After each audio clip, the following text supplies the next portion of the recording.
Hansi ফ্লিকের অধীনে টানা 7 league match জিতে রীতিমতো উঠছিল বার্সেলোনা। শনিবার রাতে ওসাসুনার বিপক্ষে অষ্টম ম্যাচটি জিতলে নতুন একটি রেকর্ডেও নাম লেখাতেন ক্লিফ। জেরার্দো মার্তিনোর সঙ্গে যৌথভাবে লা লিগায় বার্সার হয়ে নিজেদের প্রথম 8 ম্যাচ জেতার কীর্তি গড়তেন জার্মান এই কোচ। কিন্তু ফ্লিকের সেই আশা পূরণ হয়নি।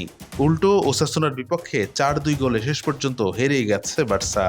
ওসাসুনার মাঠে শনিবার দলের অন্যতম সেরা তারকা লামিনে ইয়ামালকে একাদশের বাইরে রাখে বার্সা।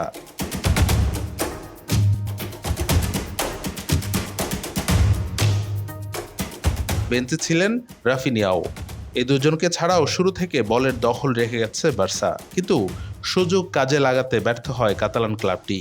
বার্সা না পারলেও ওসাসুনা ঠিকই সামনে আসা সুযোগগুলো কাজে লাগিয়েছে। 28 মিনিটের মধ্যে 2-0 গোলে এগিয়ে যায় ওসাসুনা।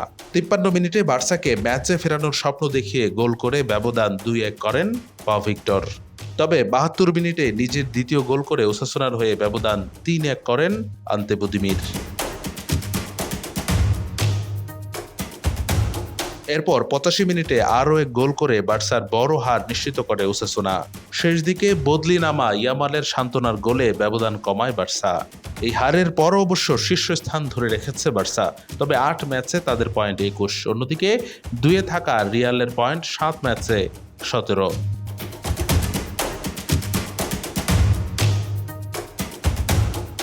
রবিবার রাতে মাদ্রিদ ডার্বিতে আতলেটিকো মাদ্রিদকে হারাতে পারলে পয়েন্ট ব্যবধান 1-এ নামিয়ে আনতে পারবে মাদ্রিদের ক্লাবটি। ম্যাচ শেষে হারের দায় নিজের কাঁধে নিয়ে ক্লিফ বলেছেন, প্রথমার্ধে আমরা অনেক ভুল করেছি, আমাদের এভাবে খেলাটা স্বাভাবিক ব্যাপার নয়, আমরা দলে অনেক পরিবর্তন এনেছি, সম্ভবত এটাও একটা কারণ। এরপর দলে পরিবর্তন আনার কারণ ব্যাখ্যা করে ক্লিফ আরও বলেছেন, আমার মনে হয় এটা জরুরি ছিল, আমাদের অনেক ম্যাচ ছিল, অনেক খেলোয়াড়কে প্রচুর মিনিট মাঠে থাকতে হয়েছে, এই বিষয়টা আমাকে খেয়াল রাখতে হবে, এটা আমার দায়িত্ব। আপনি এই হারের জন্য যদি কাউকে দায় দিতে চান তবে আমাকে দিতে পারেন। বার্সা নিজেদের পরের ম্যাচ খেলবে চ্যাম্পিয়ন্স লিগে। আগামী মঙ্গলবার রাতে ঘরের মাঠে ইয়ং বয়েজকে আতিথ্য দেবে তারা। এর আগে নিজেদের প্রথম ম্যাচে মোনাকোর কাছে 2-1 গোলে হেরে গিয়েছিল বার্সা।